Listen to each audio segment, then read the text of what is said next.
নমস্কাৰ, মোৰ নাম প্ৰাঞ্জল চৌধুৰী। মোৰ ঘৰ পাঠশালাতে হয়। পেছাত মই এজন ব্যৱসায়ী। সৰুৰ পৰা ব্যৱসায় আৰম্ভ কৰি মই ডাঙৰ কৰিছিলোঁ।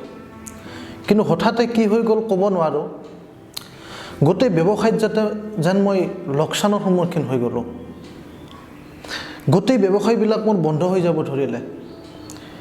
এনেকুৱা এটা দিন আহিল যি নেকি মই মানুহজন ডিপ্ৰেশ্যনত ভুগিলোঁ।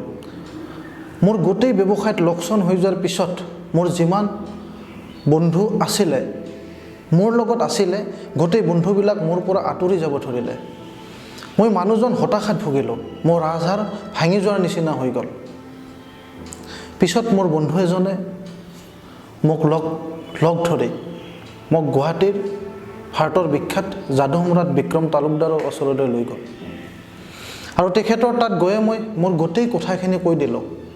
আৰু তেখেতে এষ্ট্ৰলজিকেল মোৰ গোটেই কথাবিলাক চালি জাৰি চাই মোক কিছুমান তেখেতে নিয়ম দিলে, কিছুমান বিধান দিলে।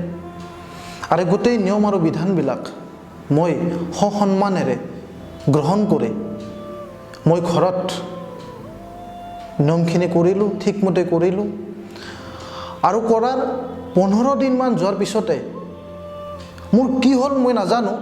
মোৰ আগৰ দিনবিলাক, যিবিলাক মোৰ দুখৰ দিন আছিল, সেই দিনবিলাক যাতে মোৰ নোহোৱা হৈ গ'ল। মই আকৌ আগৰ জীৱন ঘূৰাই পালোঁ। আৰু যিবিলাক বন্ধু মোৰ পৰা আঁতৰি গৈছিল, সেই গোটেই বন্ধুবিলাক যেন মোৰ লগত আহিব ধৰিলে। এতিয়া মই গৌৰৱেৰে ক'ব পাৰোঁ, যিটো সময়ত নেকি মোৰ এটা ব্যৱসায় চলা নাছিল, মই লছৰ সন্মুখীন হৈছিলোঁ। গতিকে এতিয়া মোৰ 3-4টা ব্যৱসায় ধুনীয়াকৈ চলি আছে। গতিকে দাদাক মই কি বুলি ধন্যবাদ জনাম, মোৰ হয়তো আজি ভাষা নাই। আৰু মোৰ এই সফলতা দেখি মোক লগৰ 3-4জনমান বন্ধু সুধিছিল। আৰু তেতিয়া মই গোটেই কথাখিনি যাদু সম্ৰাট বিক্ৰম তালুকদাৰ দেৱৰ গোটেই কথাখিনি মই তেওঁলোকক বিৱৰি ক'লোঁ। আৰু তেওঁলোকক মোৰ লগত গুৱাহাটীলৈ গ'ল। গুৱাহাটীত গৈ তেওঁলোকৰো গোটেই সমস্যাবিলাক মোৰ দৰে দাদাৰ আগত কোৱাৰ পিছত দাদাই গোটেই বিধানখিনি তেওঁলোককো দিলে। তেওঁলোকে সফলতা পালে। আৰু শেষত আমি আটাইবোৰে লগ লাগি দাদাক পাঠশালালৈ অনাৰ কাৰণে আমি প্ৰয়াস কৰিলোঁ।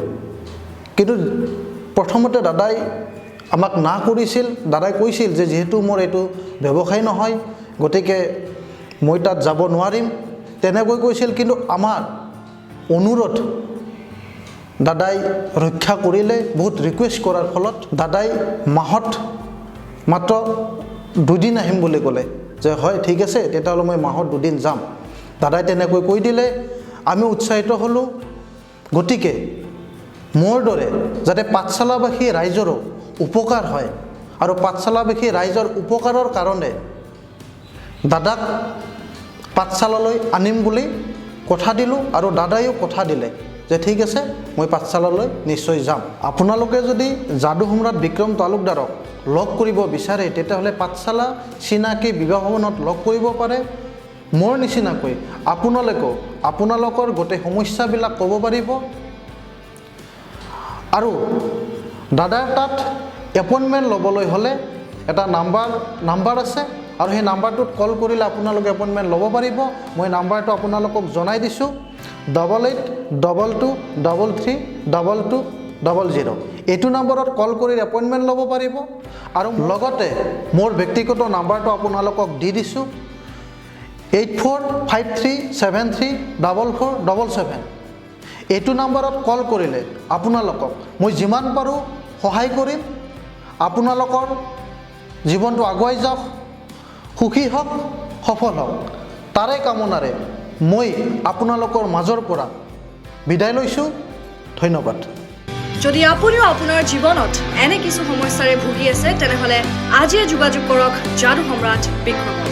যোগাযোগৰ নম্বৰ 8822332200।